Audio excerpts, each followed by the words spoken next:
Con toda la alegría estamos comenzando este capítulo de jueves 19 de septiembre, tiquitiquití. Ahí siguen ustedes celebrando, probablemente algunos descansando, tomándose un respiro, ¿cierto? Acá estamos para acompañarlos con muy buenos temas. Vamos a tener al cirujano digestivo Waldo Martínez para hablar sobre la obesidad. Muy interesante, qué es la obesidad, cómo se trata esta enfermedad. También va a estar con nosotros el doctor Julio Barrios, que es doctor de Medicina General, y vamos a hablar de la diabetes. Tremendo tema, cómo saber cuáles son los niveles óptimos, cómo prevenir, qué se hace, cuáles son los síntomas. Lo vamos a conversar con Julio. Y también nos acompaña Carolina Melger, ella es nutricionista, y nos va a hablar sobre los trastornos de conductas alimentarias. Sobre todo en esta temporada primavera-verano, sobre todo una vez que termina la celebración del 18 de septiembre y la mayoría de las personas, no sé si la mayoría, pero muchas se vuelven locas tratando de hacer unas dietas extremas para poder bajar todo lo que subieron durante estos días de fiesta. Así es que están súper invitados a aprender, a entretenerse, pero con contenidos nutritivos, ¿ah? Vamos a la pausa comercial. Y, viene la Coti. Qué bueno que nos acompañe siempre con buenos datos. ¿Cómo estás? Muy bien, ¿y tú? Qué bueno, muy bien también. Bueno, hoy día les traigo un producto que la verdad hoy día a mí me encanta y yo creo que a todos les va a gustar, sobre todo que ya después del 18 uno empieza como una operación verano sin polera. Rescate, verano sin de polera, peso, sí. Exacto. Porque es un producto que nos va a ayudar, es el complemento perfecto para la gente que quiere tener una vida más sana, poderse monitorear el ritmo cardíaco, la presión, el ayudarse a contar los pasos que uno da diariamente para saber el nivel de actividad física que uno tiene.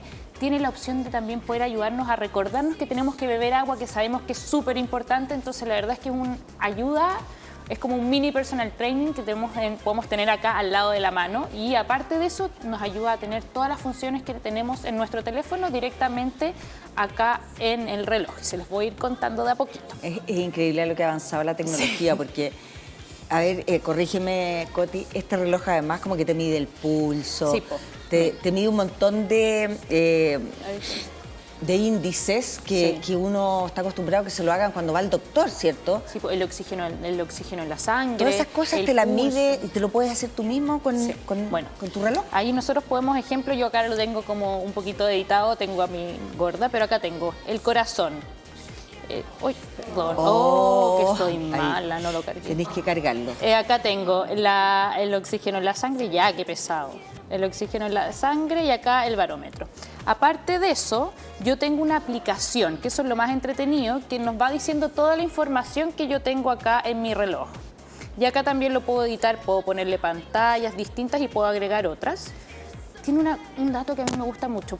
Si yo no sé dónde dejé mi reloj, o viceversa, no sé dónde dejé mi celular, el reloj me va a ayudar a encontrarlo o el celular me va a ayudar a encontrar el reloj. Que para la gente dispersa como yo, que le pasa habitualmente, eso es una ayuda. ¿Sabes qué se me perdió ayer? La cartera, cáchate, ¿cómo se me pierde la cartera? Bueno, ahora... Pero tenía mi celular. Si hubiese tenido mi reloj, ponte tú, podría haber buscado. Sí. Bueno, y aparte de eso, tenemos la opción de acá de clases. ¿Qué significa eso? Yo tengo perder peso y me da una serie de distintos tipos de ejercicios. Ganar músculos. Acá tenemos opciones gimnasios, músculos centrales, pecho, brazos y hombros, caderas. Y aparte de eso, si yo digo pues yo quiero algo que me ayude a poder dormir, aparte de eso que nos cuentan las horas que dormimos, también dijo, pero quiero algo que me ayude a conciliar el sueño, tenemos la opción de meditación. Entonces tenemos ruido blanco para la noche, acá tenemos sueño, relajar la mente, Coti, todos estos contenidos, tanto para entrenar, para dormir, para relajarse, ¿son exclusivos entonces de la aplicación de este reloj? Exacto, son exclusivos de la aplicación y además de eso, tiene un montón de otras cosas. Yo puedo llamar por teléfono desde mi reloj, puedo mirar notificaciones, o sea, pues entonces uno anda en la calle y de repente uno da lata, de repente en la calle hoy en día que no es tan seguro como da lata, sacar el celular. Sí. Entonces yo puedo perfectamente contestar y hablar directamente del reloj. ¿En serio? Hola, mamá. Sí. En verdad es muy completo eso, bueno. O sea, es muy, muy, muy completo. O sea, si te llaman por teléfono, ¿también el reloj te puede avisar? ¿Te avisa? Sí, pues te dice llamando, te sale el número y listo. Oye, qué bueno, espectacular. Súper. Pregunta, ya que tienes que hacerlo tú terminando acá el espacio, ¿cómo se carga? Se carga a través de USB de forma muy fácil. Yo generalmente lo cargo cuando voy en el auto porque es en el momento en que uno de repente no lo necesita tanto, pero uno lo puede dejar, si no quiere que nos mide las horas de sueño, ejemplo, lo puedes dejar cargando cuando estás durmiendo para así mantenerlo todo el día, no como yo, con la batería baja. Pero si no, no funciona durante todo el día la batería y uno en la noche lo deja cargando sin ningún problema. Oye, encuentro que ese es extraordinario. Yo lo único que quiero, pero me imagino que debe ser caro. Tiene una cantidad de cosas, uno puede hasta jugar, yo tengo hasta juegos, tú acá tengo el 2448, tenemos una cantidad de cosas entretenidísimas. Qué loco, oye, en una cosita de este porte que uno tiene ahí. Oye, Coti, te preguntaba yo, es tan maravilloso todo, es que uno dice, ya, pero debe ser súper caro. La verdad es que, no lo vas a creer, pero hoy día les traigo una oferta súper buena. Porque si llaman inmediatamente al número que está apareciendo en pantalla, se meten en nuestra página web a switchtradinggroup.uk, se lo van a llevar por solo 39.990 con envío incluido a todo Chile. Así que no hay problema.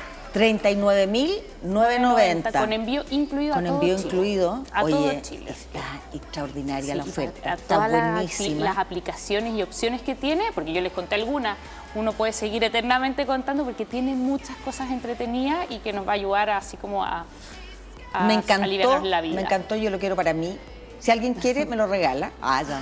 No, de verdad, es un regalo útil, me encanta. Sí. Mira, te va midiendo todas las funciones, la frecuencia cardíaca, la presión arterial, el oxígeno, todo. Y más encima, tiene juegos, como decía la Coti, te ayuda.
Atención a guardarles las fiestas, sabemos que estamos varios días celebrando y hoy no es la excepción, 19 de septiembre, sin embargo son temas importantes y que uno perfectamente, ¿por qué no?, lo puede estar viendo mientras se come la empanada de pino. Eso no quiere decir que sea grave, estamos hablando, las fiestas patrias son como una excepción, pero hay gente que sí se come la empanada de pino todos los días o todo el año, y ahí ya estamos en un problema, ¿cierto? Sí. ¿Cuáles son los factores que influyen para que una persona llegue a ser obesa, Waldo? Sí.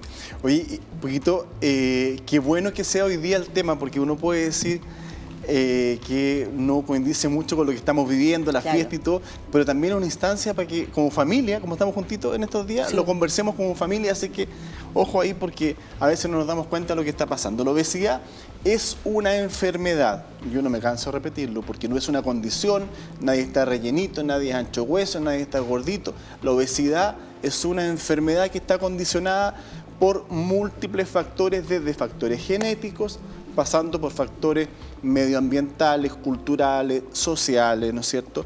Y en el fondo es una enfermedad súper compleja, crónica, o sea, es una enfermedad que no tiene cura, es para toda la vida, es una enfermedad recidivante, o sea que hagamos lo que hagamos, esta enfermedad va a intentar volver una y otra vez. Entonces, estamos frente a un fenómeno sumamente complejo y que además, en las últimas encuestas nacionales de salud, el 74% de nuestra población o tiene sobrepeso o tiene obesidad. Cuando te juntas con 4 amigos, 3 de ellos o tienen sobrepeso o tienen obesidad y uno no.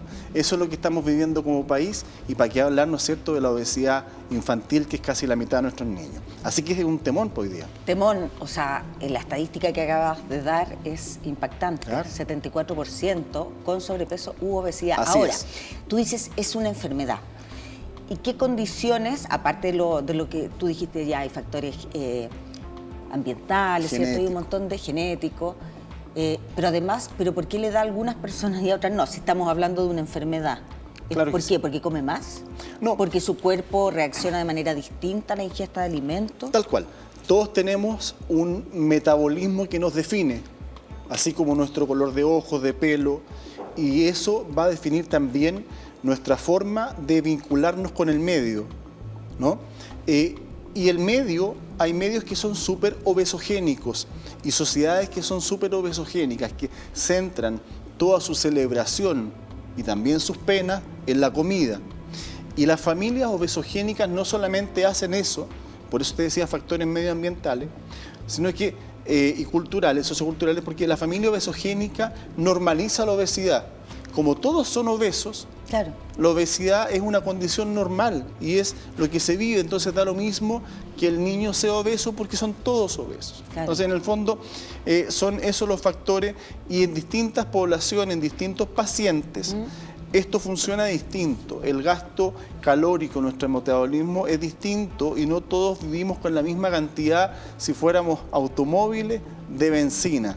¿No? Claro. Por tanto, en el fondo, hay algunos que van a, simplemente por el hecho, como dicen los pacientes, yo respiro y subo de peso, tal cual. Ese paciente, si hacemos un cálculo calórico de cuánto está comiendo, probablemente, aunque esté comiendo lo que para ella es normal, está sobre su gasto energético basal, sobre lo que gasta en su condición sin hacer nada, ¿no?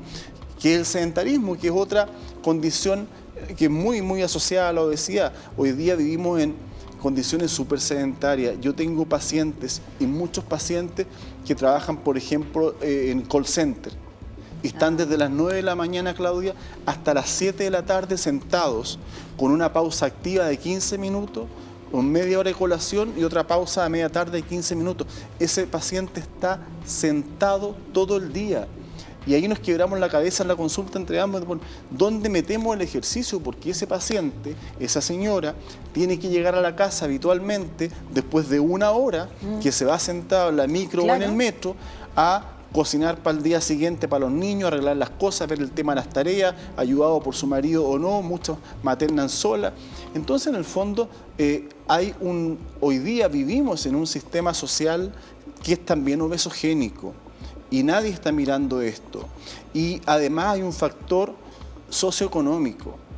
En la obesidad, entre más pobreza hay, más posibilidad hay de ser obeso. Y eso está a nivel de Chile, está incluso segmentado por región. Sabemos perfectamente que los porcentajes son muy distintos porque el acceso a comida saludable es distinto. No es que la comida saludable sea más cara. Ir a la feria uno puede elegir buenas cosas y con menor dinero que probablemente el supermercado hacer una buena dieta semanal, pero hay un acceso a la información que no es igual, hay patrones culturales que no son iguales. Entonces, en el fondo, hay gente que uno le dice, bueno, dado que el ejercicio no es fundamental para bajar de peso, lamentablemente eso está muy arraigado en la población, pero el ejercicio no te va a ayudar por sí solo a bajar de peso, más bien es la nutrición, pero uno dice, el ejercicio ayuda, y ayuda harto, como un 20-25% de este cuento.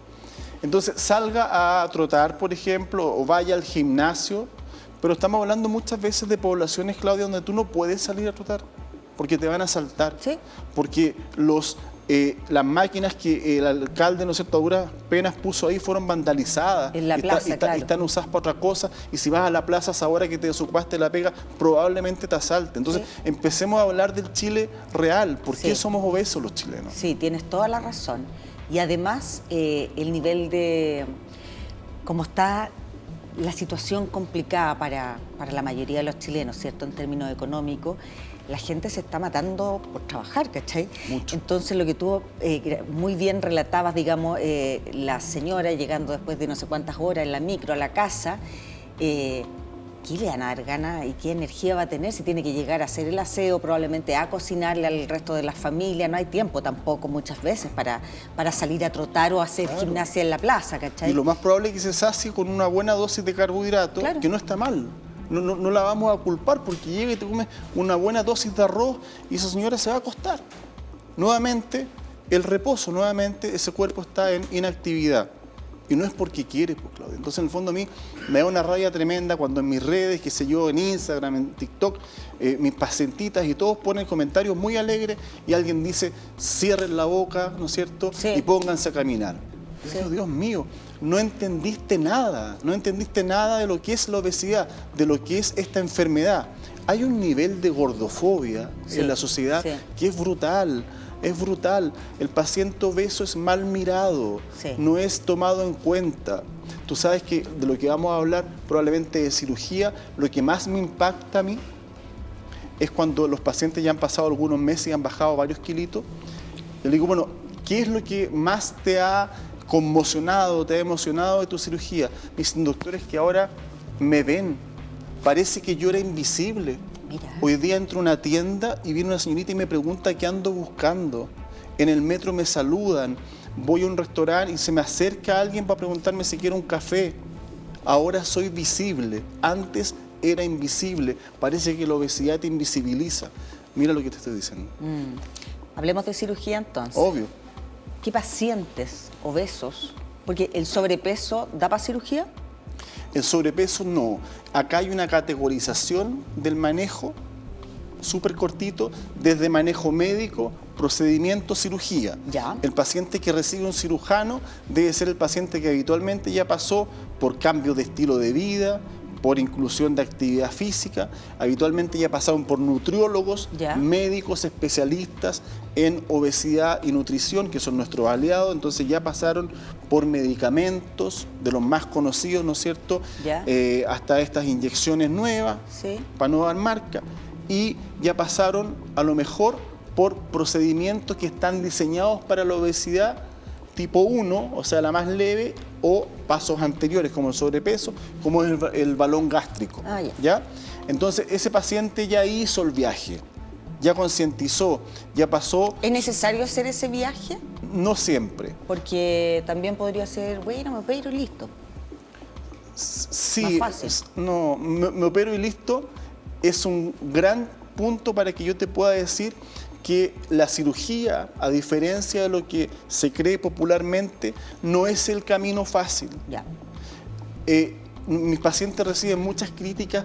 Oye, tomaste el camino fácil, te operaste. El cambio, la preparación psicológica, anímica, el cambio de vida que requiere un individuo al operarse es brutal. Tremendo. Va a cambiar todo. Todo va a cambiar, su estilo de vida, sus horarios, su forma de comer, cómo se relaciona con la comida, cómo se relaciona con su familia, con sus colegas, con el medio ambiente. Todo, esta visibilización de la que hablábamos, es el camino más difícil. Y por tanto, por supuesto que lo vamos dejando un poco para después. Son pacientes muy bien estudiados. ¿Y el porcentaje de los que logra superar la obesidad, terminar con la obesidad, en estos procesos antes de la cirugía? ¿Qué porcentaje hay de éxito? Súper bajito. Tú sabes que va a depender del grado de obesidad, ¿cierto? Hoy día todavía calculamos el índice de masa corporal, ¿no es cierto?, que es una ecuación entre el peso y la talla, que tiene muchas falencias, no vamos a hablar de eso porque es una cosa re técnica, pero el índice de masa corporal es un número nomás, que no te dice nada de lo real que es el porcentaje de grasa y las enfermedades que tiene ese paciente. Pero ese número nos permite hoy día todavía clasificar en grados de obesidad, lo que tú me decías, sobrepeso entre 25 y 30, obesidad tipo 1, 30, 34, obesidad tipo 2, que ya es la obesidad severa, 34 a 40. Sobre 40, obesidad mórbida. ¿Ya? En aquellos pacientes que tienen sobre 35, que son la mayoría, no es mucho, Claudia, tener sobre 35, no es mucho.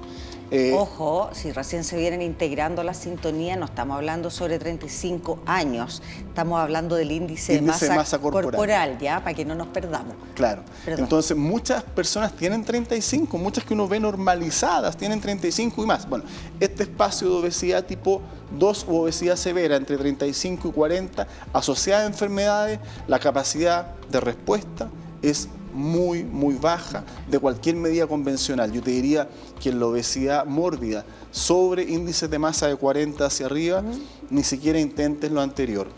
Esto está determinado por las enfermedades asociadas. La obesidad como enfermedad se asocia y es promotora de otras enfermedades. Alteración del metabolismo de los carbohidratos, resistencia a la insulina, prediabetes, diabetes. Hígado graso, alteración, lo que llamamos dislipidemias, alteración del colesterol y triglicéridos. Apnea del sueño, gente que tiene roncopatías, que ronca y de repente deja de respirar unos minutos. Severo porque eso te compromete en tu posibilidad de desarrollar accidentes cardiovasculares y cerebrovasculares. Hipertensión. Entonces, es tal el daño que está sufriendo ese paciente que sabemos que un paciente con IMC sobre 40, un obeso mórbido, tiene una expectativa de vida, va a vivir 7, 8 años menos que lo que debería vivir. Y tú me dirás eso... Y una calidad de vida... La calidad de terrible, vida, porque uno nunca sabe cuándo se va a morir, pero los últimos 25 años de ese paciente van a ser de una muy mala calidad de vida por cansancio, en el fondo porque el paciente tiene problemas articulares, cadera, rodilla, tobillo, ya hay dolor, el cuerpo no soporta tanto peso por tanto tiempo. Y ahí vienen los motores de cambio. ¿Por qué llega el paciente? Porque tiene enfermedades, porque es un paciente joven que ya no puede hacer su vida normal y porque tiene motores de cambio. Los motores de cambio habitualmente son jugar con sus hijos, volver a tener una vida afectiva y normal con su pareja, volver a subir escaleras, bajar escaleras, poder ir a un cerro, vida normal, motores de cambio. Entonces ya ahí nos enfrentamos al paciente que empezamos a preparar para una cirugía. Esta cosa no es que el paciente va donde el cirujano y a la semana está operado. El paciente debe tener una evaluación por un equipo multidisciplinario. Y debe estar convencido además que quiere hacer ese cambio, ya sea por cualquiera de los motores que tú dijiste u otros. Debe querer hacerlo, me imagino. Esto tiene varias fases. Hay una fase que es una fase precontemplativa. El paciente busca información, no sabe mucho. Una fase que es contemplativa, que ya el paciente está buscando dirigidamente información, pasa a la acción, va al cirujano. Tú sabes que en promedio un paciente se demora 4 años entre que tiene la idea de ir al cirujano y llega al cirujano. Es muchísimo. En esos 4 años engordó mucho más o se enfermó. O se enfermó. Claro. Entonces, lo que tú me decías, el éxito o el éxito nunca se va a medir, y por favor esto ténganlo claro todos. Yo no busco que el paciente llegue a un peso ideal. Sáquense de la cabeza esta cosa que han inventado del peso meta, el peso ideal, que yo tengo que llegar a 57, el otro a 55, el otro a 62. El éxito de la cirugía bariátrica es dejar a un paciente libre de enfermedades. Las enfermedades, por cuanto tú bajas de peso, remiten. Si el paciente aún tiene sobrepeso, pero ya no está diabético, ya no está hipertenso, no tiene problemas con su colesterol, no tiene factores de riesgo cardiovasculares, es un exitazo. No estamos hablando de una cirugía que busca llegar a tu peso más delgado posible. Eso no es así. No es estético. Es lo más lejos de lo estético posible. Entonces, llega el paciente ya convencido porque pasó por estos manejos, porque está en etapa de acción, porque viene, ¿no es cierto?, ya... Hoy día tenemos tanta información, que es lo que yo también hago en la red. Los pacientes llegan súper estudiados, han visto muchos videos. Casi todos hoy día tenemos algún familiar o un amigo que ya se operó. O sea, conocemos el proceso. Entonces el paciente llega sumamente instruido y ahí es donde viene el cirujano digestivo que lo evalúa. ¿Cómo lo evaluamos? Con una larga historia, eso se llama anamnesis, preguntar desde cuándo es obeso, cuáles han sido los factores, qué enfermedades han ido apareciendo, cómo esto desgasta su calidad de vida, todo. Y lo vamos a derivar a nuestro equipo. Nutricionista, que va a ver qué está comiendo, a qué hora está comiendo, calidad de comidas, hábito, calidad de sueño, nutrición. Psicóloga. La psicóloga o psicólogo me va a decir si el paciente está apto psicológicamente para un cambio tan radical, si tiene patologías psicológicas o psiquiátricas no medicadas que lo impiden, o si tiene algún trastorno de la conducta alimentaria, ¿no es cierto?, como anorexia, bulimia o algún otro tipo de trastorno que impiden que la cirugía sea en ese momento. Claro. No la contraindican, hay que tratarlo. Y en otro lugar entonces tenemos nutricionista, psicólogo, nutrióloga. doctora, experta, ¿no es cierto?, en obesidad y enfermedades asociadas, me va a decir que ese individuo está en condiciones vitales de operarse con sus enfermedades compensadas, que sus enfermedades están listas para que sea operado, su hipertensión, su diabetes no va a ser un riesgo para la anestesia. Muchas veces kinesiólogo, que vamos a empezar a mover al paciente antes para que ya comience con este preacondicionamiento y llegar a la cirugía en mejores condiciones. Porque parte fundamental del posoperatorio va a ser cómo movemos a este paciente, porque vamos a eliminar gran cantidad de grasa, pero vamos a ir aumentando la masa muscular. ¿Hay distintos tipos de cirugía o es una la bariátrica nomás? Hay múltiples tipos de cirugía, hay más de 10 tipos de cirugía, todas ellas avaladas, ¿no es cierto?, por las sociedades internacionales, pero te diría yo, en el mundo lo que más hacemos es la manga gástrica y el bypass gástrico. Ahí dice banda gástrica. La banda gástrica la hemos dejado de hacer ya hace algunos años. ¿Ya? Era un dispositivo ajustable por una valvulita que iba un poco apretando la unión gastroesofágica para que por restricción entrara menos. ¿Sí? Presentó una serie de complicaciones y nos ha tocado retirar muchos de estos dispositivos. Deben quedar algunos pacientes todavía con bandas dando vuelta por ahí, pero nuestra fundamental acción es la manga gástrica y el bypass. ¿En qué porcentaje? Hacemos más o menos un 70% de mangas gástricas y un 30% de bypass. Depende de cirujano a cirujano, pero esos son los números al menos en Chile. ¿Y de qué depende que tú elijas una u otra? Es tremenda pregunta, porque es tan multivariable. Esto no hay fórmulas aquí de cocina, pero sí te puedo decir cosas que son radicalmente ciertas. Hay factores que tú pones en esta ecuación, que son todos igual de importantes. La edad del paciente, el grado de obesidad, ¿no es cierto?, lo adherente que sea ese paciente o no al tratamiento, los objetivos y la opinión del paciente. Siempre debes considerar qué es lo que el paciente quiere. El paciente no va a definir la cirugía, pero debe ser copartícipe de la decisión, claro, porque es su cuerpo, ¿ya? En términos generales, el bypass es una cirugía distinta a la manga. En la manga, si tú puedes ver, nosotros sacamos, extirpamos, se va a ir del cuerpo el 80% del estómago. Lo vamos a sacar. Queda el estómago convertido en un tubito. Claro. Este tubo tiene una capacidad más o menos de 160 ml. Por aquí va la cosa, como a la mitad de la taza. Entonces, esto actúa por restricción, entra menos, mucho menos. El estómago tenía una capacidad de 1200, 1400. Lo pasábamos a 160 ml. Y en el estómago que sacamos se va en gran cantidad de aquellas células que producen hormonas del apetito, como la grelina. Yeah. Doble factor, restricción hormonal. El bypass es distinto, que si bien achicamos el estómago, el otro estómago lo dejamos como abandonado ahí. ¿Ya? Y este estómago chiquitito lo vamos a unir a una tripita que está bien lejos. ¿Para qué? Para que pase directo a la comida. Cuando pasa directo a la comida tenemos dos efectos. Actúa por restricción, estómago chico, pero además se salta la vía que hoy día el alimento hace, que es estómago, duodeno, parte inicial del intestino delgado. Cuando se lo salta, estamos mal absorbiendo. Por tanto, el bypass actúa por restricción, pero también por mala absorción. Dejas de absorber parcialmente, no totalmente, nutrientes, vitaminas, minerales. Es más exigente. ¿Y por qué? Se lo voy a preguntar así como me surge, pero no es obvio que no están al lote. Pero ¿y si no sirve para nada ese pedazo de estómago, por qué no lo sacáis? Ya, eso tiene mucho sentido porque en el fondo tú le das continuidad. Técnicamente, esta cirugía no es resectiva, no requiere que tú reseques nada. El resecar aumenta la morbilidad de cualquier cirugía. O sea, si tú hicieras un bypass resectivo, mira lo que me estás preguntando. ¿Cuándo hacemos un bypass resectivo? Cuando el paciente tiene antecedentes de cáncer gástrico. No le puedo dejar ese estómago adentro, porque fíjate que ese estómago nunca más va a poder ser evaluado por endoscopía. Si el paciente requiere un bypass gástrico y tiene antecedentes de cáncer gástrico, sacamos ese estómago remanente. Son excepciones. Se ha estudiado que el dejarlo no complica en nada la evolución de ese paciente. Y el estómago sigue produciendo sustancias que son sumamente importantes en el flujo y en la condición de digestión de los alimentos, así que lo dejamos.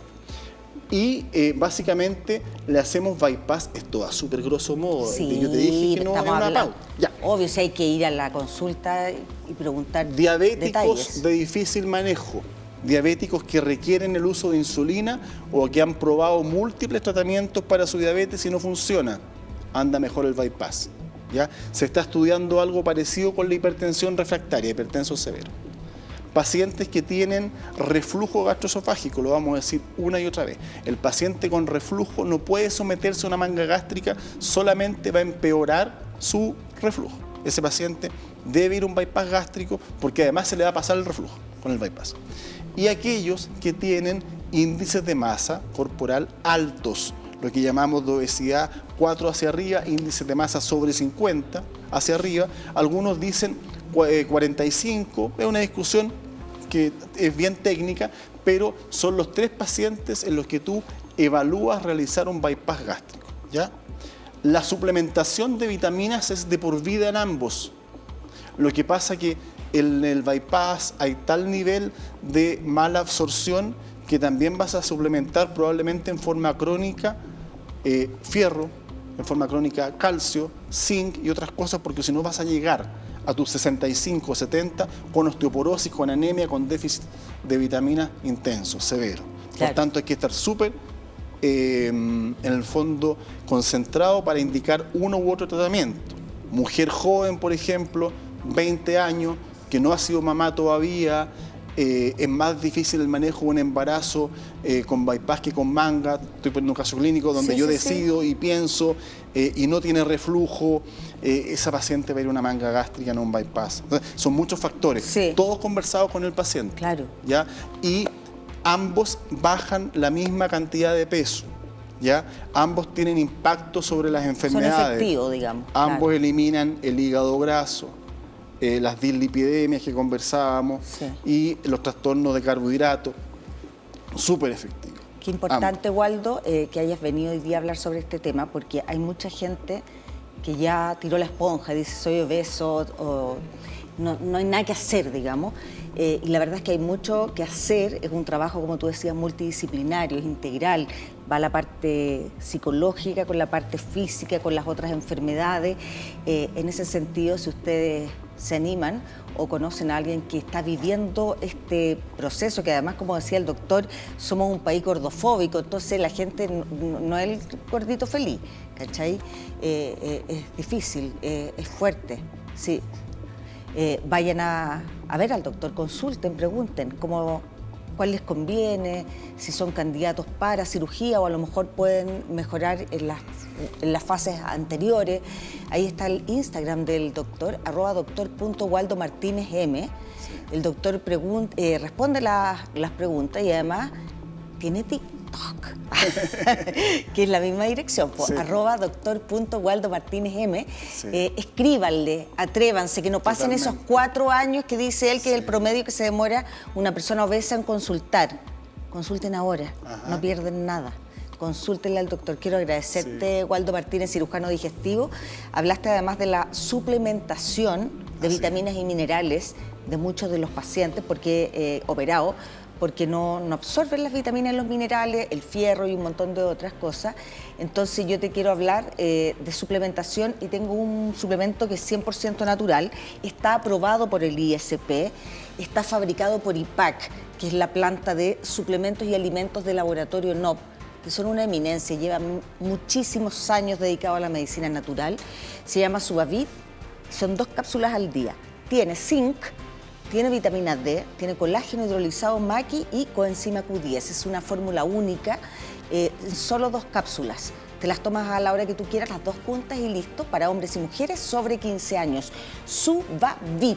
Oye, y esto es para gente que pueda estar operada o no, ¿ah? Gente como uno que de repente, no sé, pues no se alimenta tan bien como quisiera. O incluso el otro día hablaba con un doctor que me decía, aunque te alimentís bien, de repente no es suficiente la cantidad de vitaminas y minerales que te entregan los alimentos y en algunos casos sí podría ser bueno suplementarse también. Hay despacho a todo Chile a través de la página que es www.subavit.com. Hay packs súper convenientes de 3, de 6 y de 12. Lo puedes encontrar también en las tiendas Naturland, que aparecieron acá algunas direcciones, la mayoría en Santiago. Así que te lo recomiendo, pruébalo, métete a la página, escucha los testimonios y anímate a suplementarte de manera natural con Subavit. Vamos a la pausa comercial y regresamos, espérenos.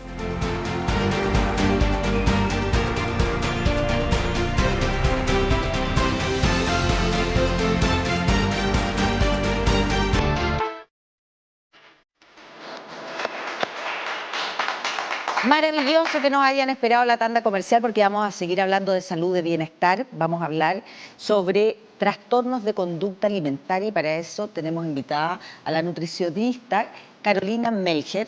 Bienvenida, Carolina.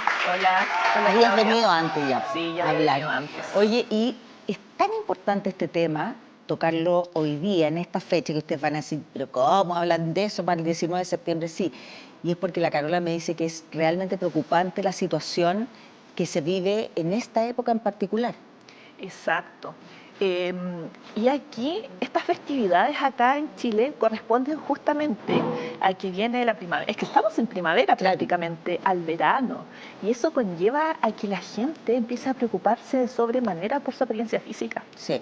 Mucho. Claro, no es, claro, en marzo como que uno dice, ya bueno, Invierno. vamos a estar abrigados y todo, uno pasa piola.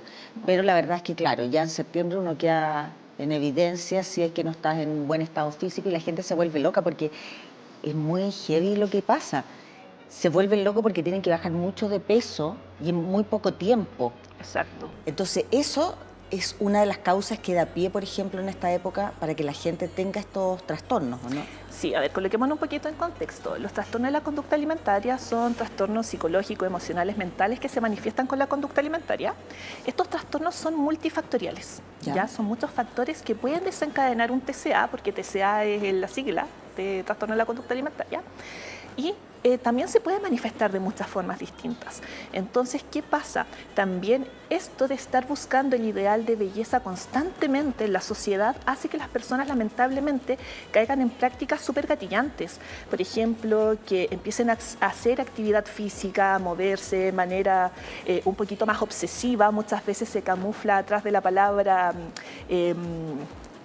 de perfección, qué sé yo, pero es una obsesión que se va generando, de disciplina. Esa era la palabra que quería buscar. Se camufla. Sí, Soy exacto. disciplinada, Soy hago 10 disciplinada. horas de gimnasia al día. Claro, y tiene que ver más bien con la obsesión. Y claro, también otras conductas de riesgo como las dietas. Lamentablemente está súper normalizado hablar de dietas. Levantamos una piedra y sale, no sé, un 10.000 dietas. qué sé yo. Exacto. Y si no frenamos a tiempo esas dietas que suelen ser muy restrictivas, se pueden transformar en una conducta de riesgo. Y eso puede dar pie, si no se frena a tiempo, a un TCA. ¿Hay personas que corren mayor riesgo de padecer un TCA? ¿Tienen alguna característica? Los TCA no discriminan absolutamente nada. No discriminan ni edad, ni sexo, ni género, ni rango etario, ni situación socioeconómica, nada. Ya, o sea, pero sí, todos estamos expuestos a que nos dé un trastorno de conducta alimentaria. pero sí hay distintos rasgos que pueden aumentar las probabilidades ¿Ya? de que una persona tenga un TCA. Por ejemplo, es muy común que cuando la familia se pone demasiado énfasis en lo que comemos o en cómo nos vemos, haya algo por ahí que pueda promover que algún integrante o varios de los integrantes de esa familia pueda tener un TCA. También la exposición continua a redes sociales, el estar comparándose, personas que tienen una baja autoestima, también hay factores genéticos súper importantes, factores biológicos que tienen que ver con la edad, el entorno, la sociedad, y es un gran etcétera, la verdad. Y además que los TCA son numerosos, porque los más conocidos son efectivamente la anorexia nerviosa y la bulimia nerviosa, pero existen muchos tipos de TCA y a veces entremezclados, o una persona que está con anorexia nerviosa puede pasar a una bulimia y así sucesivamente, es como un vaivén. Mira, porque claro, uno conoce la anorexia y la bulimia. Y lo leí en la pauta, no que se me ocurrió ahora, los atracones. El trastorno por atracón. Eso también es un trastorno. Sí, Hay existen gente varios. y el atracón, ya sí, detengámonos en no, el atracón es cuando es constante, me imagino. Sí, de repente uno se pega, por ejemplo, ahora en las fiestas patrias uno se pega, a lo mejor un atracón de empanadas, carne, vino, pero no quiere decir que durante el año lo haga. Claro, a ver, aquí hay que diferenciar entre un episodio de atracón a un trastorno por atracón. Porque para que sea un TCA por atracón tiene que cumplir ciertos criterios. Claro. ¿Ya? Y también tenemos que diferenciar entre sobreingestas alimenticias y atracones, porque las sobreingestas alimenticias se pueden dar tanto en privado como en público para gestionar cualquier tipo de emoción, ya puede ser porque estamos celebrando algo, estamos compartiendo, hicimos la sobremesa, qué sé yo, estamos felices, pero a veces también para gestionar aquellas emociones que quizás no nos gusta mucho sentir, como estar tristes, apenados, con rabia, con ira, etcétera. Y claro, aquí el malestar físico, como para diferenciarlo un poquito de los atracones, es como, puta, tengo que pararme, me cuesta estar en un ángulo de 90 grados o tengo que acostarme en el sillón porque me siento muy incómoda, qué sé yo. Eso corresponde más a una sobreingesta, que es un paso más allá de estar como llena, digamos. Claro. Pero cuando hablamos de atracones, es una ingesta de comida desmedida en un periodo de tiempo muy acotado, aproximadamente 2 horas. ¿Ya? Y esta cantidad de comida es, pero muy abundante, es literal comerse una casata entera, más 3 litros de bebida, más torta, más papas fritas, etcétera, etcétera, etcétera. Y lo que lo diferencia de esta sobreingesta es que siempre se va a dar en privado, jamás se va a dar en público. Y generalmente es asociada a estas emociones de ira, pena, frustración, ansiedad, etcétera. Claro. Y un segundito, ¿me bajan el retorno, porfa, de la música acá en el estudio? Gracias. Y el malestar físico es tan grande que es muy similar, yo siempre digo a mis pacientes, como haber comido algo vencido, como una intoxicación alimentaria casi, porque el cuerpo de manera natural va a querer botar este exceso de comida a través de diarreas, o puede también generarse vómitos, o incluso las personas que tienen problema a la glicemia pueden desmayarse, empezar a sudar frío, es bien complejo. Y bueno, esto es un episodio de atracón, pero para que sea catalogado como un trastorno por atracón se tiene que dar varias veces en un periodo de tiempo determinado. Claro, pero además diste otras características, que es que sea en privado, en poco tiempo, digamos, una cosa desmedida. Sí. Qué difícil detectarlo a tiempo, este tipo de trastornos, porque en el caso... en el caso de la mayoría son silenciosos, por la gente que padece este trastorno lo oculta. Y Exacto. cuando se dan cuenta, otros, terceras personas, ¿cierto? Es porque ya es tarde muchas veces, o ya está muy avanzado, porque es evidente físicamente. Claro, ahora cuando hablamos de los TCA también se pueden dar en cualquier tamaño corporal. No necesariamente una persona que tenga una complexión más grande o una persona gorda va a tener un trastorno por atracón. También puede ser una persona de complexión media, incluso delgada. Y también esto es como uno de los mitos que se habla mucho en torno a los TCA, que por ejemplo ciertos tipos de cuerpos, los cuerpos más delgados son los propensos a tener trastorno de la conducta alimentaria, cuando tampoco es así. Y también otro, por ejemplo, ya que estamos hablando de los mitos, es como solamente se puede dar en mujeres y jóvenes, no, también se pueden dar en hombres. Lamentablemente no tenemos una estadística clara, porque las mujeres somos las más propensas a acudir a psicólogos o a profesionales de salud mental, en cambio los hombres no, pues muy difícil diagnosticar en hombres. Y se puede dar a cualquier edad. ¿A cualquier edad se puede dar? Sí, incluso puede ser desde una mujer de 15 años hasta un hombre adulto de 70 años. Oye, estamos aprendiendo. Más allá de la imagen física que puede hacer un móvil, digamos, para tener anorexia o bulimia o atracones, ¿qué otra motivación puede haber? Porque tú decís, le puede dar a una persona, a una señora que nos está mirando ahora, que tiene 60 años, también le puede dar. ¿Qué se persigue? ¿Por qué? ¿Por qué pasa esto? Esto es solamente la generalidad, sí, ¿ya? Porque obviamente los casos siempre van a cambiar de una persona a otra, pero generalmente es por estar buscando un ideal de belleza, por estar buscando siempre la delgadez. Ahora aquí hay un concepto súper importante que abordemos, que es la cultura de dietas, porque no sé si lo has escuchado antes, cultura de dietas. Ya, esto para la gente que no sabe es todo un sistema de creencias y que nos dicen cómo debemos vernos, cómo debiésemos comer, qué es lo que debiésemos comer y con qué objetivo. Y lamentablemente muchas veces esto se entrampa con una frase súper común y es: te lo digo por tu salud, te lo digo por tu bienestar, qué sé yo. Cuando la verdad que la salud de una persona se puede ver de muchas formas distintas que no tienen que ver con su imagen corporal. Una buena salud puede habitar en cualquier tamaño corporal. Y una mala salud también en una flaca. Exactamente. De hecho, hay mucha gente que, porque claro, siempre hablamos de la gordofobia médica, de esta discriminación a cuerpos más grandes, pero también hay mucha gente, muchas mujeres sobre todo delgadas, que los diagnósticos médicos son tardíos. ¿Por qué? Porque se le atribuye a todo como, estás delgada, entonces estás sana. Claro. Entonces, la verdad es que aquí, claro, siempre desde mi punto de vista y desde mi activismo también, el tema de promover una salud integral que busque realmente el bienestar de las personas, que no tiene nada que ver con el número en la báscula. Y lamentablemente esto es algo que todavía no se lleva a cabo, no se aprende bien en el área de la salud, digámoslo. Yo no sé, mira, en mi época cuando yo era joven se usaba mucho las dietas. Mucho. Y uno hacía dieta, y unas dietas súper restrictivas, uno estaba como malnutrida, ¿cachai? No sé cómo será actualmente en la gente joven, me imagino que igual debe haber harto rollo, pero a medida que van pasando los años, uno entiende, y al fin entiende algo que te dijeron, pero que en ese minuto uno no lo entendió, pero ahora uno entiende que lo importante es tener buena salud. Exacto. ¿Cachai? No estar flaca, y que es importante alimentarse bien, pero no con el objetivo de imagen, sino por tu salud, por tu bienestar. Claro, no con el objetivo estético.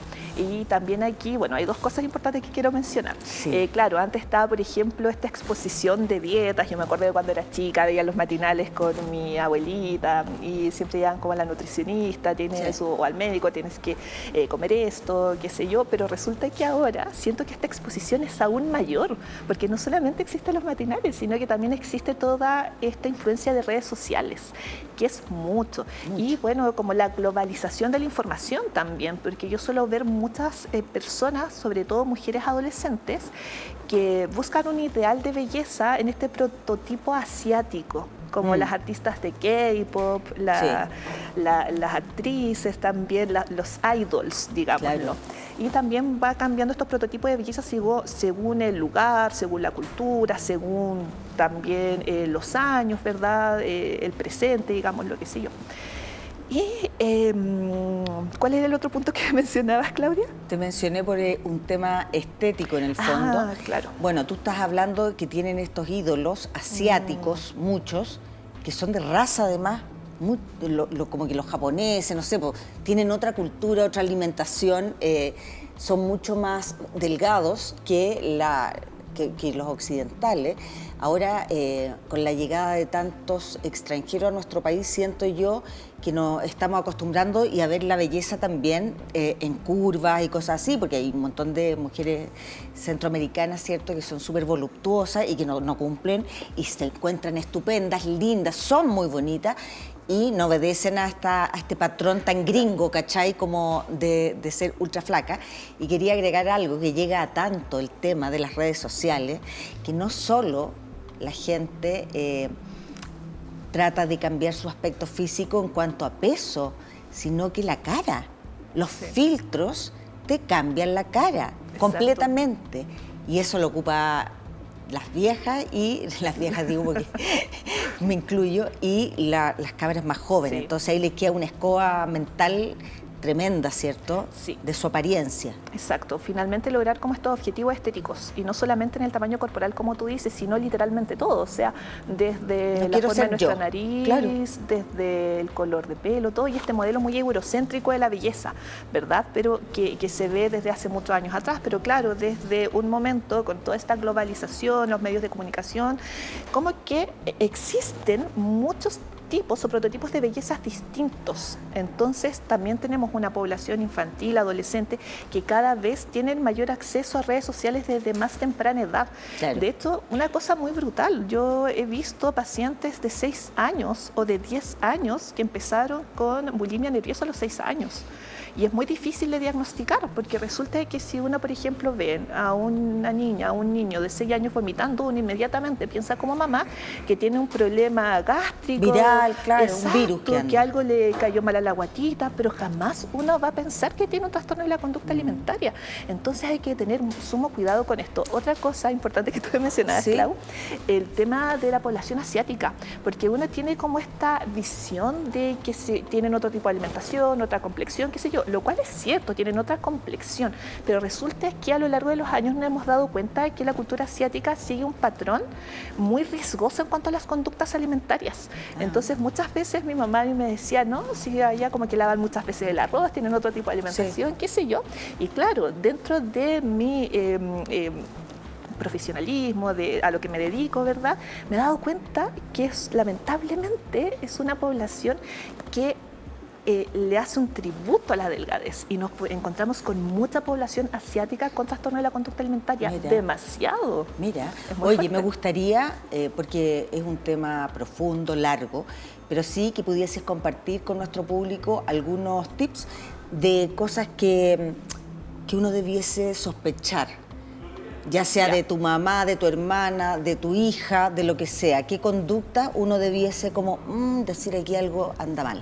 Ya, aquí podemos verlo de distintas aristas, pero por ejemplo, si nos enfocamos solamente en el ámbito nutricional, estar fijándose cómo son sus patrones alimenticios, sus hábitos alimenticios. Si esta persona decide hacer ayunos muy prolongados, si anda contando cada una de las porciones, si las anda pesando, si las anda midiendo, si tiene interiorizado el concepto de que hay alimentos buenos, de que hay alimentos malos, la comida chatarra, o si se preocupa de compensar. Por ejemplo, si hoy día se come 5 galletas, es como, no, mañana tengo que hacer más ejercicio, o no puedo desayunar, me tengo que saltar el desayuno, estar constantemente pesando en la báscula también, y que las conversaciones igual ronden en torno a la comida, en torno a las corporalidades.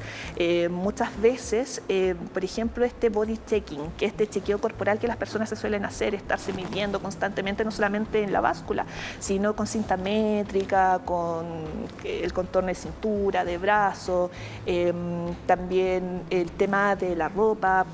Muchas personas con TCA, no todas, suelen andar con ropas muy grandes, tapándose un poquito, ¿verdad? Para que no se les vea lo flaca o flaco que está. Lo importante, están disconformes. Sí, lo importante es que además dijiste algo muy claro, y es que este trastorno de conducta alimentaria le puede pasar tanto a mujeres como a hombres y a cualquier edad.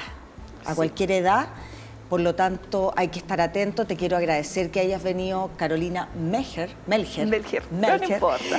Nutricionista, a hablar de los trastornos de conducta alimentaria. Ojalá que les haya servido mucho el tema. Vamos a hacer una pausa y seguimos acá este 19 de septiembre. Gracias.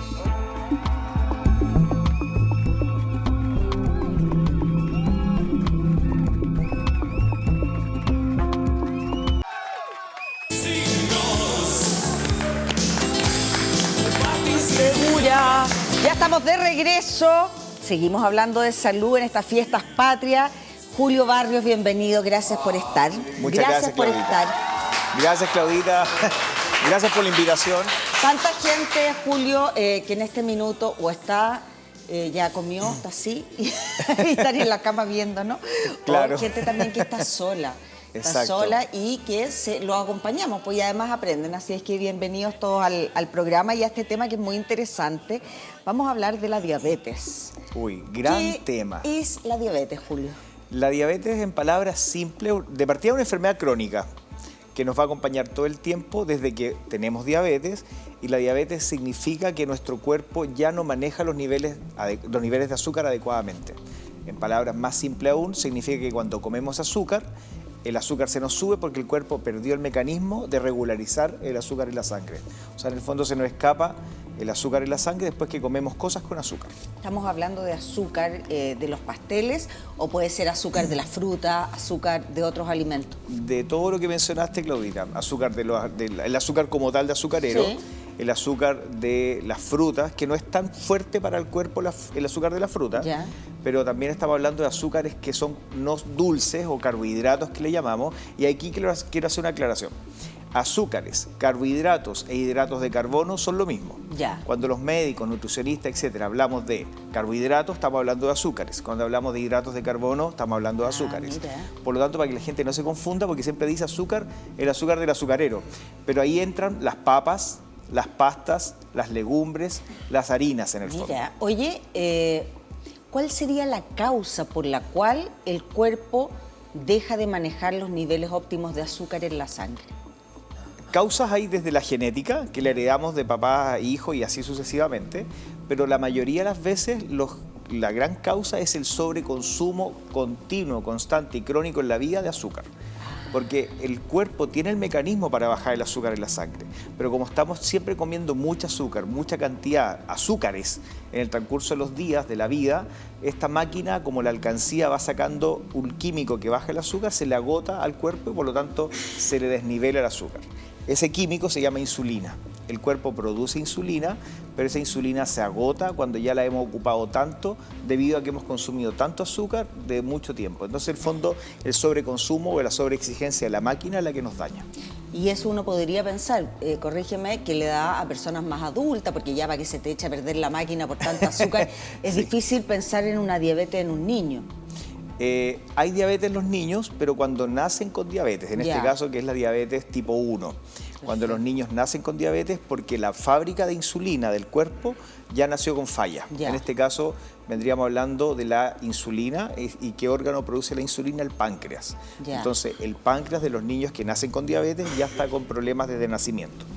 En el transcurso de la vida me puedo poner diabético, sí, pero como bien dices tú, niños difícil encontrarse con la diabetes que se genera en el transcurso de la vida, pero en adolescentes ya hay. Eso te voy a preguntar, ¿cuál es la edad promedio? Estamos hablando de generalidades, sí, obvio que a la gente le puede pasar antes, después, así es. Pero más o menos. La diabetes, ¿a qué edad se empieza a manifestar? Generalmente como a los 35, 40 años. Pero empieza en gente más joven cuando estamos hablando de que yo arrastro obesidad, sobrepeso, sedentarismo y alto consumo de azúcares. Porque yo puedo tener también sobrepeso por alto consumo de grasas y no es lo mismo. Claro que ahí me daña otras partes, hígado graso, colesterol, infarto, de otra materia. Pero en diabetes estamos hablando de que nos puede ocurrir si tengo sobrepeso y en personas más jóvenes. Si yo quiero saber el nivel de insulina en mi sangre para saber si estoy normal o no, claro. ¿Qué examen tengo que hacer de sangre? Examen de sangre, sí. El examen de sangre hay dos tipos de medirla. El examen en ayunas, donde veo el nivel de azúcar e insulina, para ver cómo está la máquina del cuerpo respecto al azúcar, y el examen de la curva de glucosa o la curva de insulina, que habitualmente los médicos las pedimos juntas. Por eso digo el examen en ayunas y la curva de glucosa de insulina. ¿Cuál es la gracia y la diferencia? La diferencia es que una es en ayuna, me tomo el examen y sigo mi vida normal. O sea, me voy del laboratorio, me voy al trabajo, vuelvo a la casa, bueno, sigo mi vida. Pero la curva de glucosa, yo voy al laboratorio, me sacan sangre, me dan un líquido dulce a tomar, que es azúcar, y debo estar 2 horas en el laboratorio.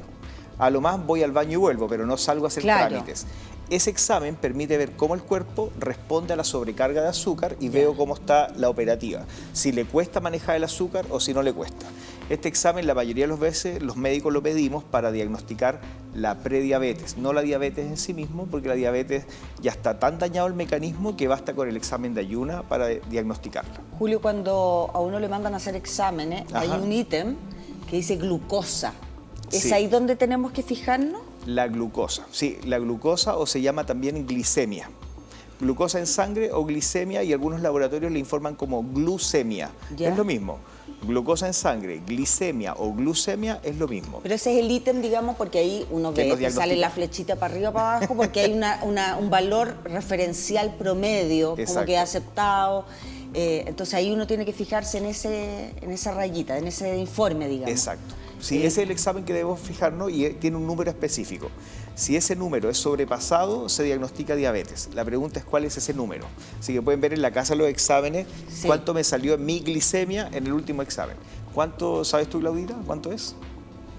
Para decir que tengo diabetes, ¿cuánta glicemia debo tener? 100 algo. Va por ahí, sí, súper bien. 126. Sí. Cuando mi glicemia está de 126 o más, 127, 28, 29, pero ya 126 ya catalogo como diabetes. ¿Y cuando uno tiene menos azúcar, no? Cuando tiene 125, 124, hasta 100 se cataloga alterada, ¿Ya? pero en un rango de prediabetes. Ya. O sea, esas son las denominaciones. Por lo tanto, volvamos un poco atrás. ¿Cuánto es el azúcar normal? Bajo 100. Sí, yo tengo, O sea, 98, estoy ahí. Ahí, cerquita. No, sí, pero estoy normal, digamos. Sí, eso se cataloga normal. 100 para abajo es normal, 100 para arriba es alterado, pero la diabetes cuando es más de 126. Eso es el diagnóstico de diabetes. Y siempre que me salga una glicemia alterada, como médico, y los pacientes sépanlo también, debo repetir la glicemia de nuevo. Ya. Y ya porque eso recomienda la OMS, repetir la glicemia para ver si se mantiene la alteración. Si no se mantiene, ahí uno como médico define si hay o no hay diabetes o prediabetes. ¿Y si uno se comió un chicle, ponte tú, en ayuna, cuando se fue a hacer el examen, o ya. una pastilla de menta, no sé, porque... Que tenga azúcar. ¿Ah? Que tenga azúcar. Claro. Claro. ¿Te altera? ¿Te altera? Sí. Por eso el examen en ayunas, o sea, lo que acabo de mencionar de 126 es una glicemia en ayunas. Significa que no he comido nada, ni he tomado agua, ni un chicle también. Perfecto. Buen punto. Hay gente que come chicle y no lo considera alimento porque no lo tragó. Pero muchos chicles traen azúcar y tampoco uno debe comer chicle antes de los exámenes para no distorsionar otros exámenes que uno pide. Ya. ¿Cuáles son los síntomas de la diabetes? Mira, esa es una pregunta súper importante porque no hay síntomas. No hay síntomas. ¿Ya? De hecho, a la diabetes se le llama el asesino silencioso. Bueno, dentro de varios más, hay varios asesinos silenciosos. Está la hipertensión arterial, la diabetes, el colesterol y varios más. Pero se le llama a la diabetes asesino silencioso porque no está dando síntomas y nosotros tenemos el problema, tenemos la enfermedad y no da ningún ¿Y síntoma. por qué decían, o estoy loca, ¿Ya? que tomar mucha agua, esa gente que vive con sed dice, puede tener diabetes? Ya, eso es la diabetes cuando ya está muy avanzada. No está nada de loca, eso es verdad. Cuando la diabetes está muy avanzada, cuando ya estamos botando azúcar, pero por la orina, bueno, toneladas es mucho, mucha cantidad de azúcar, ¿Sí? el cuerpo empieza a botar agua, porque obviamente el azúcar tiene que salir con agua para orinarla. ¿Ya? Por lo tanto, nos da sed, porque orinamos mucho. Hay síntomas, yo diría que del azúcar alta. En este caso, orinar mucho, andar con mucha sed, y habitualmente a los hombres le aparecen hongos genitales porque les queda mucho azúcar en la zona genital, en este caso en el pene, como tal. Ay, cuando uno va mucho a hacer pipí, ¿podría ser? Podría ser una diabetes. Hay gente que se levanta en la noche. Bueno, cuando un paciente, un hombre, bueno, mujer no, pero cuando un hombre pregunta, también hay que pensar en problemas de próstata. O sea, hay que investigar varias cosas cuando hay levantada en la noche a orinar más de lo habitual. Pero ir muchas veces al baño, tener mucha sed, me habla de que puedo tener el azúcar alto en un diabético como en un no diabético. Pero en las etapas iniciales, y por eso quiero aclararlo esto, porque en la etapa inicial la diabetes no da síntomas. Entonces, la única forma de diagnosticarla y evitar el daño es diagnosticándola, aunque esté sin síntomas, a tiempo con exámenes de sangre. Ya, por eso es importante entonces hacerse los chequeos Exacto. anuales, digamos, hacerse por lo menos un chequeo anual de sangre que te mida ese tipo de cosas, para ver cómo está el colesterol, cómo está el azúcar, todas esas cosas, porque si no, uno no tiene cómo saber. Sí, Claudita, y yo diría que más que un chequeo anual, creo que es bien poco un chequeo anual. ¿Ya? Yo en general recomiendo un chequeo en cada temporada, o sea, un chequeo en verano, uno en primavera, uno en otoño y uno en invierno, o sea, cada 3 meses aproximadamente. La pregunta es ¿por qué? Porque los chilenos en general, bueno, todas las personas, pero los chilenos en general somos muy buenos para comer cosas muy distintas en épocas, en cada época. Por ejemplo, ahora viene el 18, Fiestas Patrias. Vamos a comer... Vamos a seguir comiendo. Vamos a seguir comiendo, exacto. Me refiero, ya viene toda esta temporada de seguir y seguir comiendo en Fiestas Patrias. Por lo tanto, comemos más asado, comemos más grasa, etc. Ya nos viene después Halloween, nos viene el fin de año con más consumo de dulces, pasteles. Después nos viene el verano con más consumo de humitas, pastel de choclo, helados, verano, calor. Sandía, melón. Venimos saliendo un poco de la época de calor donde venimos comiendo más chocolate, chocolate caliente, por lo tanto legumbres, y todo eso hace que tengamos alimentaciones muy variadas en cuanto a lo que aportamos. Claro, entonces, si me hago un chequeo al año, quedo corto con todas las otras variaciones. Así que yo a mis pacientes les recomiendo hacerse un chequeo en cada temporada. La prediabetes, que tú dijiste que no tiene síntomas, en el fondo como que se ve a través de los exámenes, ¿tiene un buen pronóstico? Sí, tiene buen pronóstico y Claudita, una cosa antes. La prediabetes, si bien la mayoría de las veces no produce síntomas, también pueden haber síntomas.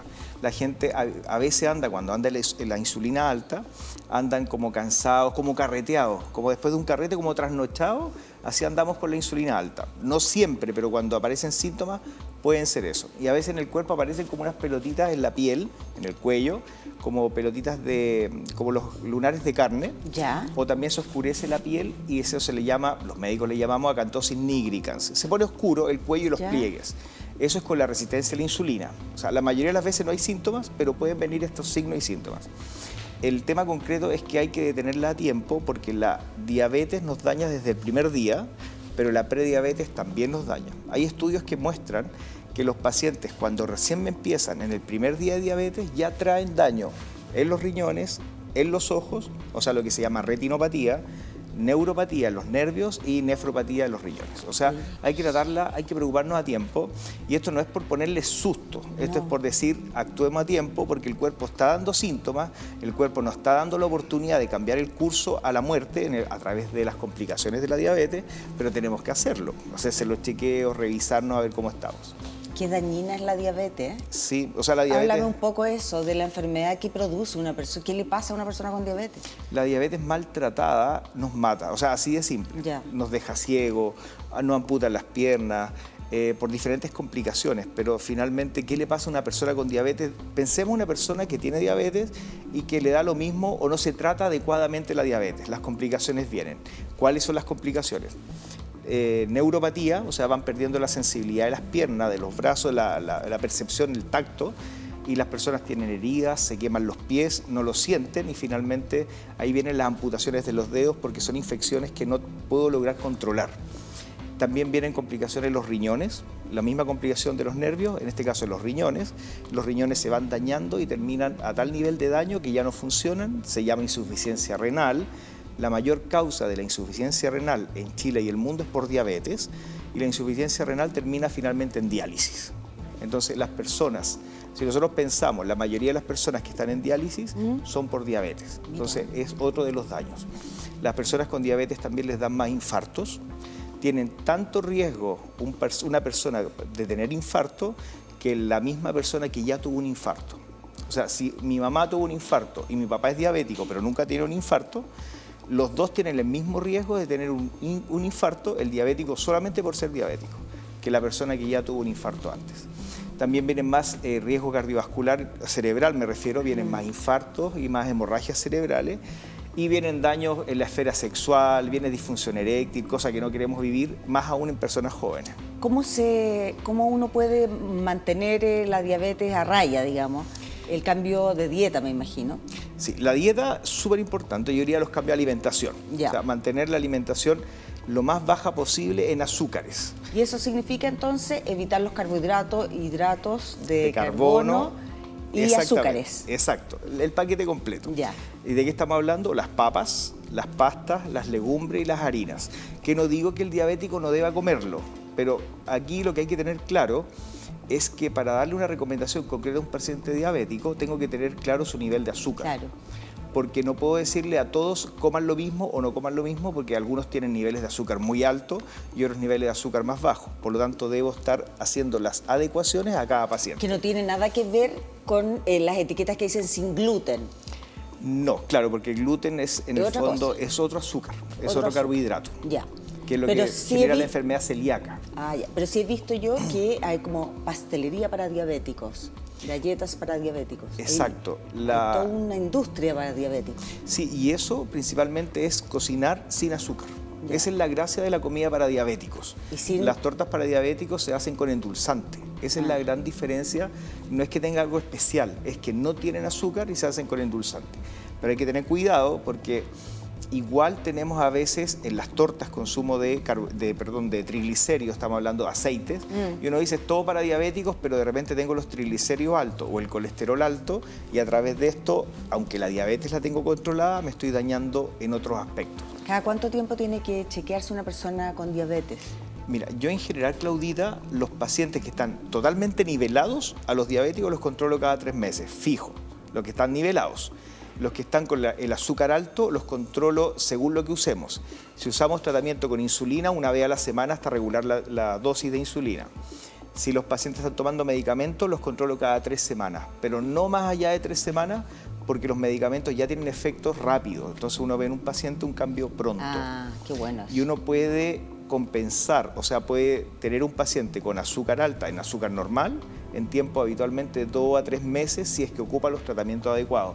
Porque de tratamientos hoy día en la medicina hay muchos buenos tratamientos, bastante potentes, y no solamente que bajan el azúcar, sino medicamentos que se han descubierto y han salido al mercado, que están hoy día, que ayudan a proteger el corazón, proteger los riñones y limpiar las arterias del daño del colesterol y de la diabetes en sí mismo. La invitación entonces a chequearse, como decía Julio, la invitación de él es cada 3 meses hacerse un chequeo de sangre, porque según la temporada uno consume distintas cosas, distinta alimentación, y eso podría alterar rápidamente y estar ante una prediabetes sin saberlo, porque no tenemos síntomas. Te quiero agradecer, Julio Barrios, ahí está su Instagram, síganlo, @Dr. Julio Barrios.